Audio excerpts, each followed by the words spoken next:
Hello, everyone, and welcome to Module 5 of the Life Coaching Certification course. I'm going to go ahead and share my PowerPoint slides with you.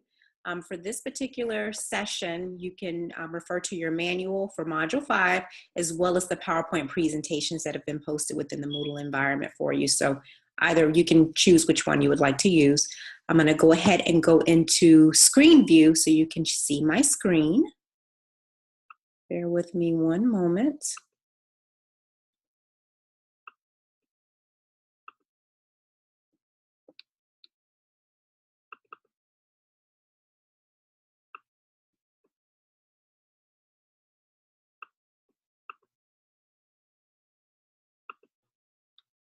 Okay, here we go. So just as an overview of Module 5, these are some of the things that we're going to cover. We're going to help you understand the steps to conducting a follow-up, help you understand different strategies and techniques to encourage success during your coaching sessions, help you to assist the client with identifying roadblocks or any barriers and helping them to find ways to navigate through any issues that might arise. Provide you with strategies to help you hold your client accountable for inaction, and to also help your client to stay focused.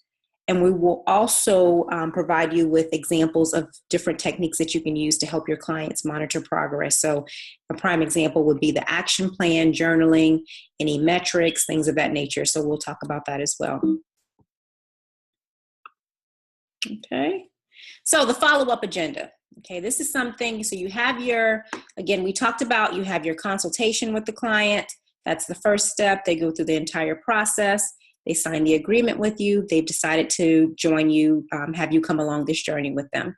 Then you have the initial session, which we talked about the initial session last week. We talked about how you establish a warm welcome with your client and how it's important for you to build a rapport throughout the entire process. Now, this is the follow-up agenda. Okay, so this is all ongoing meetings after the initial session. Okay, so the main thing is to understand that these meetings are equally important to the first session with the client. So during this time, you're helping the client to navigate through challenges and invest in meeting goals. You're continuing to ask them powerful questions, which are open-ended questions. We talk about that: how, what, when, why. That will help the client to look deep within themselves. So you're working using different strategies and different approaches, one being powerful questions to help them navigate, and help them to begin to tap into resources that will help them problem solve to be able to move forward on their journey. So that's a part of the follow-up agenda. Okay, these are some suggestions that you can use in conducting a follow-up with the client. Okay, so you have the check-ins. So this is, you basically would use this at the very beginning of the meeting just to make sure that they're present, to make sure that they are in a good mental space, physical space, emotional space for them to be able to move forward with the actual meeting. Okay, so you can review. So this is kind of like a recap to reinstate the goals that they've established, do a recap of what you've talked about in previous weeks. That's kind of what the review is. So again, you're checking in to make sure that they're ready to get working, they're accountable, you're holding them accountable, and they're present. And then you're doing a review with them to make sure, just as a follow-up, to make sure that you're on the same page.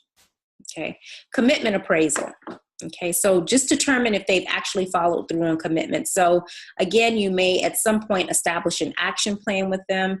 You want to make sure that they have followed through on the tasks that you might have assigned to them. So we used the example last week, I believe, I'm talking about a person wanting to purchase a home. Okay, and we stated that they ran into some issues, which resulted in them having to go and try to improve their credit.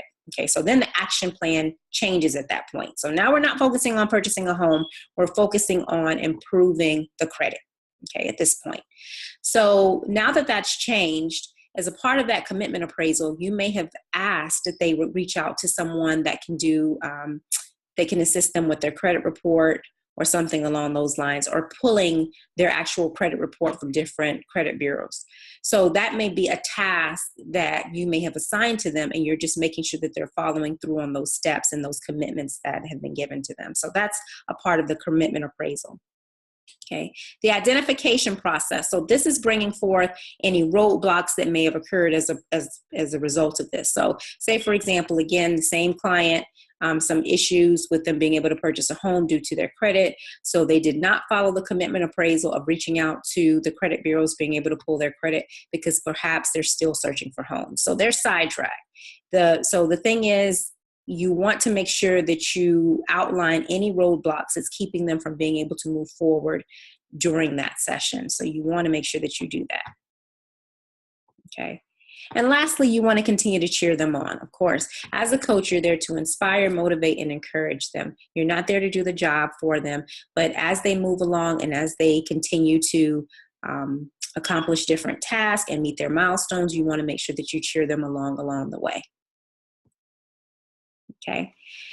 So some different roadblocks as to why you may need to help them navigate through different obstacles. Okay. Missed sessions. So as the way that it works as a part of the agreement, just an example of an agreement, you may have the client, you say, okay, we're going to meet for 3 months minimum. That's our minimum coaching session for 3 months. We have an agreement for 3 months, and we're going to meet every 2 weeks, 2 weeks a month. We're going to meet every other week. So if they're missing sessions, that would be one sign that they're having some potential roadblocks. Okay, they continue to cancel sessions. Okay, so this is something that you might want to bring to their attention. Something changes in their emotional status. Okay, so again, something comes up, keeping them from being able to accomplish tasks during the sessions. They keep the coaching session bogged down with other things that are not pertaining to the actual goal at hand. This may be something that you need to bring forth to the client as being a potential roadblock. Revising goals. Okay, I see this happen often. So we may start off with something initially, we have a solid plan for it, but in the middle of it, they want to revise their goals for whatever reason. It's okay if you need to make some revisions like we stated before. Okay, the person wanted to purchase a home. Okay, we realized that we needed to create another goal because of their credit, so we did that. But if it's a constant thing with constant shifting of goals and their goals that are kind of all over the place, you want to make sure that you address this because this is a sign of a roadblock. Okay, shut down in communication. Okay, they're not responsive to questions and they're hesitant to address different issues. So you can find this being an issue as well. You want to just make sure that you're not the result of this issue. Again, making the client uncomfortable during the sessions. You want to make sure that, again, you continue to build a rapport, let them know that you're available, that they can be open, they can be vulnerable, that they can talk to you. So you don't want them to shut down as a result of that, but there may be other reasons that the client may be having issues which will cause problems for them being able to be open in communication. So if you notice this being an issue, you want to make sure that you present this as well.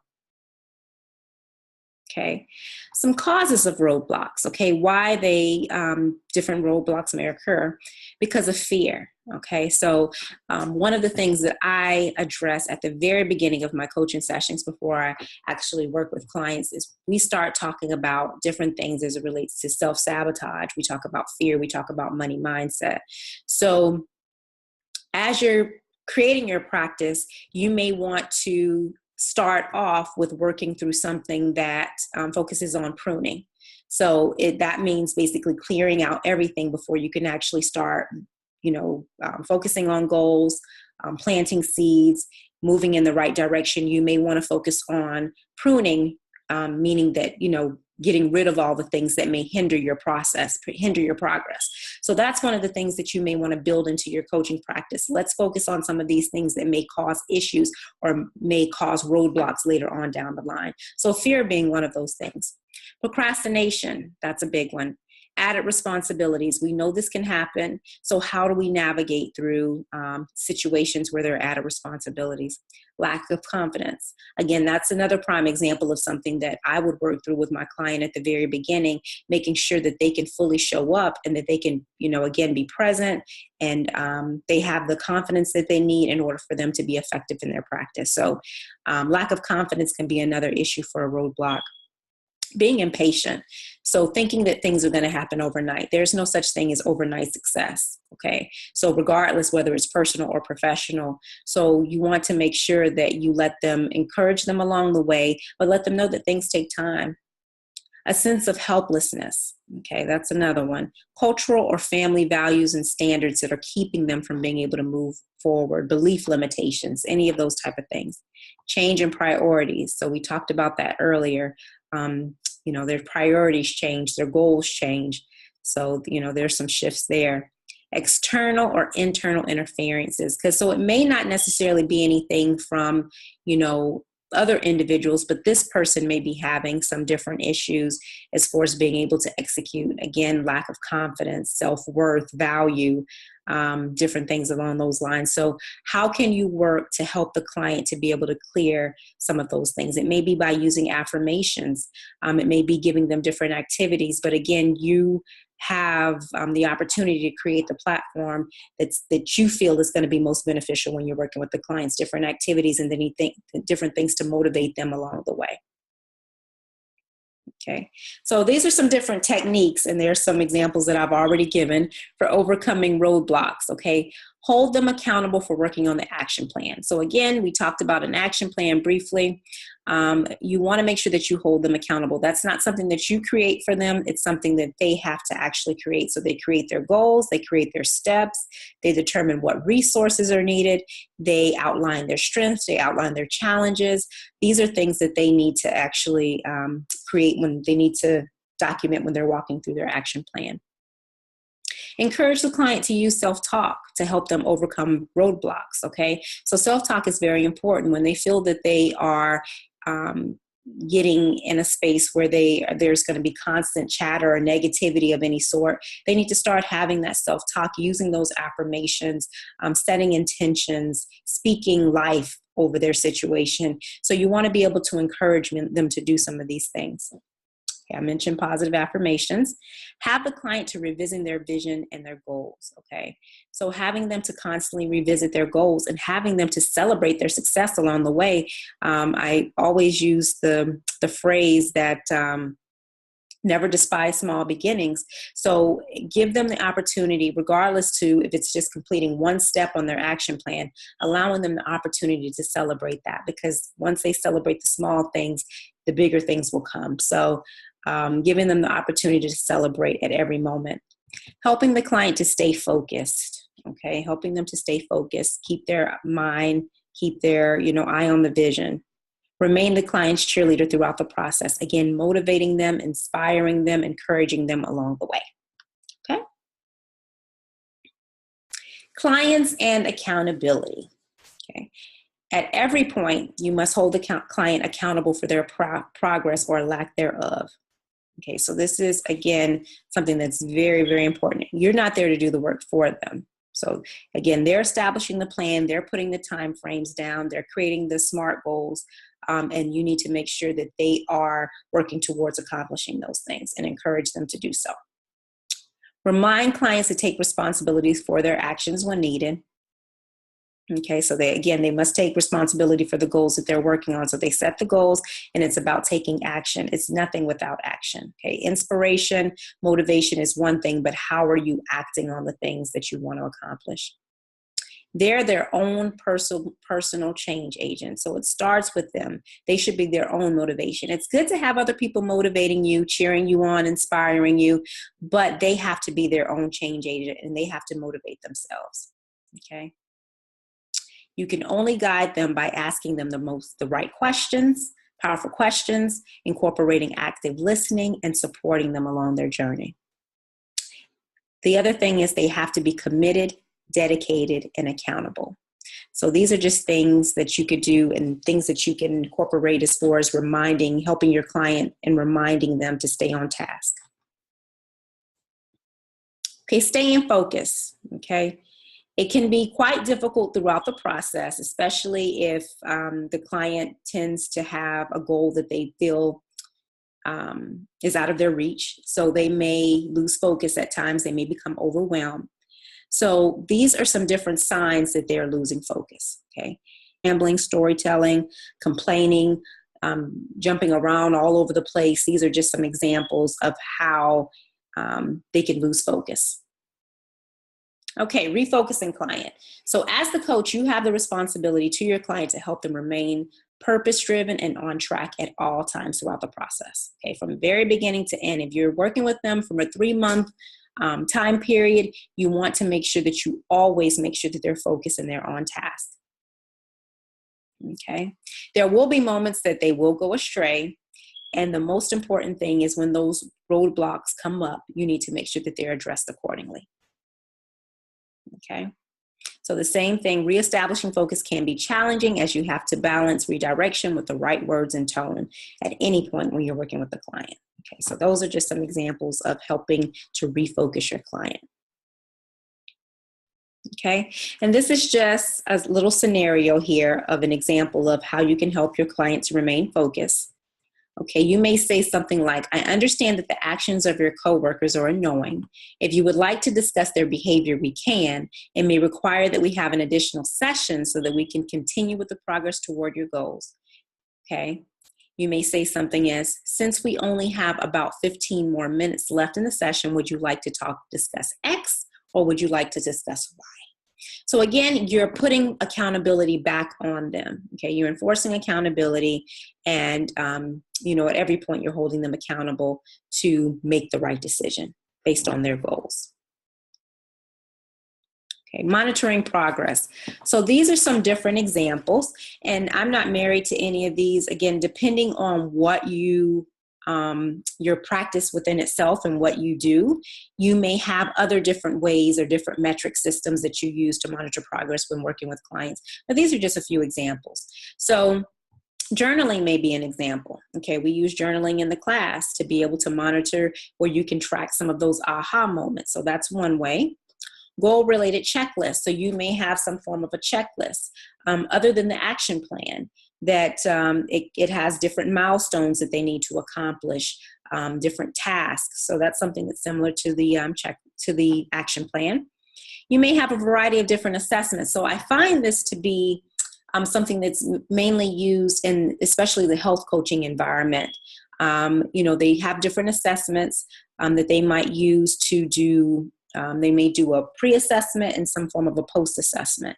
I mean, it can be used in a lot of different forms, but I find this to be something that's used in the health coaching forum, where they would find some way to track their clients' progress. They measure them initially, and then at some point they assess them again to see where the progress, if they've lost weight, if they've lost inches, their eating habits, all of that type of stuff. So that's just one prime example of a health coach would use a certain type of assessment.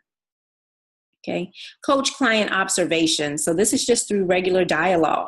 Okay, during regular conversation, you may find certain things that come up to show that they're not moving forward and they're not progressing. During weekly updates or bi-weekly updates, you may find that there's different things that may come up that sends up an alert.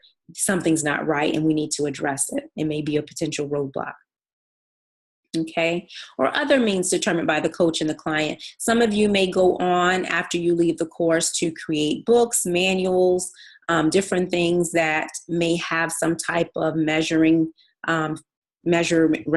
feature or checklist or something along those lines. That's absolutely fine. You can definitely create something different for your practice. Again, these are just some examples that you can use.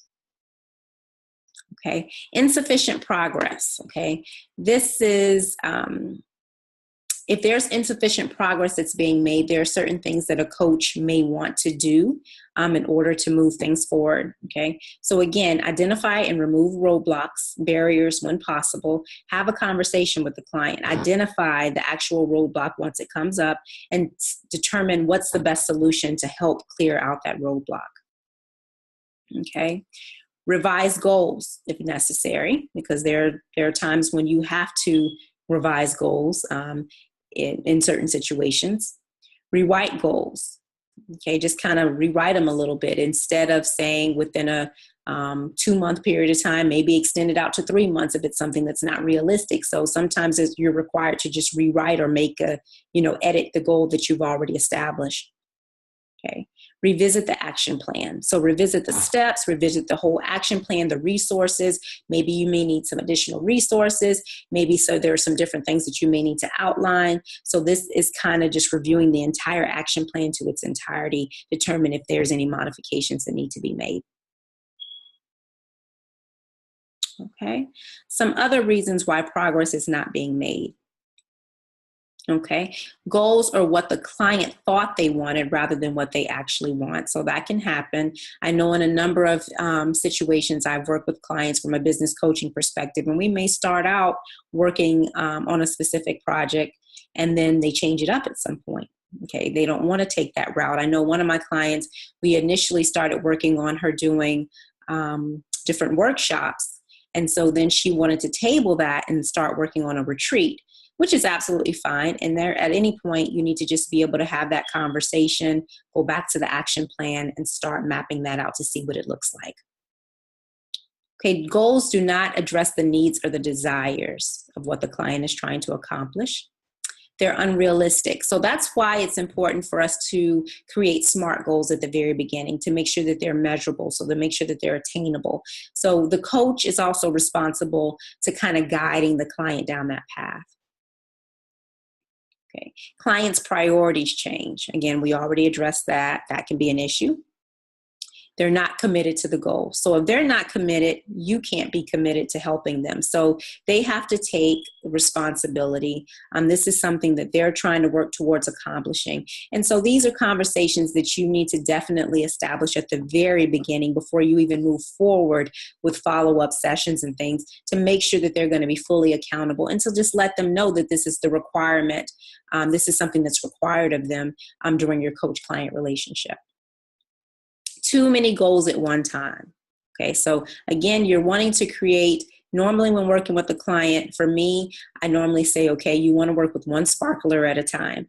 Some people have a tendency to pick up more than one. They pick up 1 and 2 sparklers and that's what they run around with. No, you want to work with one sparkler at a time, like when you were a little kid running around with a sparkler. You want to work with one at a time. And then once you get that one down and you've basically created a process for that, where it can be a rinse and repeat cycle where you can just continue to repeat it, then that's when you pick up another project and you start working on it. Okay. But a lot of people, what tends to happen is they want to launch rockets, and they want to launch several rockets. And then what ends up happening in the long run, that's a lot of overwhelm that may come up, and then you won't get anything accomplished. So I tell people to try to work with one thing at a time. Once that's accomplished and once it's set, then you can start working on some other things and building on that. Okay. Some additional reasons why they may not be making progress. Okay. So their action plan steps are not related to the goal. So hopefully when we think about this as the coach, hopefully you won't run into this issues, because again, you're providing a guided approach. So you should be able to really hone in to determine if their goals are realistic and if they're in line with the actual, their steps are in line with the goal at hand. So this shouldn't be an issue, but just in case it is, this is something that may come up. Okay. Not enough time has passed. Okay. Of course, again, it's about being patient. A lot of people, they want to see overnight success, and that's not necessarily the case all the time. Okay. The client is too busy to devote time and energy. So in most cases, I've had a client before that I've initially started working with, and they didn't want to devote the time. So I felt that it was necessary for me to ask, okay, well, do you think it would be in our best interest not to move forward with a coach-client relationship at this time until you're ready? And we can close out your agreement. And then when ready, we can have another conversation. So it could be something that can be simple as that. My time is very important to me, as I'm sure theirs is as well. So I want to make sure that we're both using the best use of our time. Okay, so you want to make sure that that's addressed as well. The client loses focus, and we came up with different ways for you to help the client to be able to establish focus, but at times it may not work. So then that may be an opportunity for you to have another conversation with them. If they're not totally focused on their goals, wanting to accomplish their goals, maybe they just need to reconsider some things and, maybe table the coach-client relationship at that time. Coaching strategies are not working. So this can also happen. So there are times when you may not jive well with your clients, or you may find that the sessions, it's not working. You can't connect on as hoped for.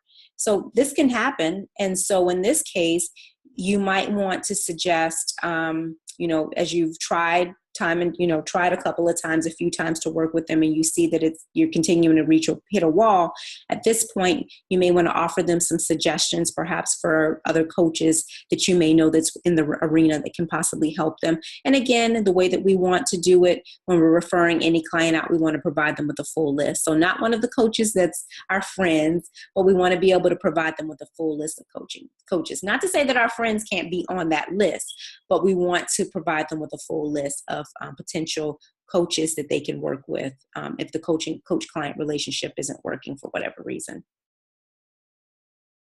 Okay, so we covered a couple things having to do with the follow-up strategies, as well as helping your client to stay focused, revising goals, how to navigate through roadblocks. Okay, so that was some of the main things that we needed to cover as a part of this particular module. Okay, so one of the things that I will be posting out into the Moodle environment will be your exam review, so that you can begin studying for your exam. Again, it's going to be electronic. It will be a timed exam. We have some time still left for you before you actually take it, so I don't want you to get nervous or anything, but I will be putting the exam review out there within the Moodle environment, so you can begin to prepare for that. And then I'll also have another session, a virtual session, where you can ask questions regarding the exam review, and we can do an actual review over the phone or over the virtual session. So we'll have that as well. Okay, a preview for next week. We want to continue to read SHAPE. We're going to leave the SHAPE discussions for our virtual calls, in which we have one coming up. You should receive a communication regarding that. I think everyone should have received a communication regarding that by now. The next thing would be your journaling assignment, which would be your discussions and things of that nature that you will be responsible for responding to. And then we will also have module 6, which will be enhancing coaching skills. So that's what we'll be reviewing next week. We will be reviewing the enhancing coaching skills, and we'll start working through some of those things, as well as I mentioned, I'll be posting the final review, the final out there for you so you can start your final review. All right, so that concludes my presentation for this time. As always, if you have any questions, you can drop them in the Moodle environment. Again, we have a session that's been scheduled for next week, so we can begin having some group discussions around the SHAPE book as well as the class material. I hope this information has been helpful for you. And as always, feel free to reach out to me with any questions. Thank you so much. Have a wonderful week.